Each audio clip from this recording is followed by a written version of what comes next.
হাঁস আমার চাষ করা ধানই খাইব।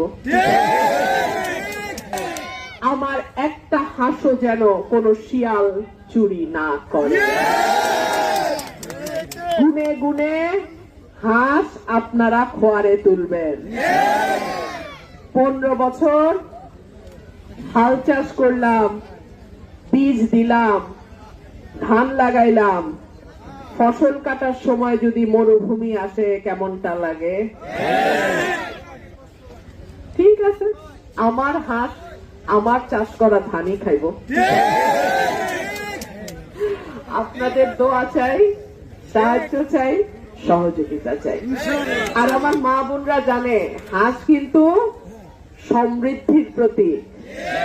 একটা হাঁসের একটা ডিম, একটা ডিম একটা ছানা। এইভাবেই আমার মা বোনদের ঘরের ইনকাম কিছুটা হইলেও খরচ যায় না। আপনাদের সকলের প্রার্থী কিন্তু আমি। যদি মনে করেন অমুক উনি তো ওনার প্রার্থী, উনি তো ওনারাই জিতায় আনবেন, না, আমি আপনাদের প্রার্থী। আমারই জিতায় আনার দায়িত্ব আপনার।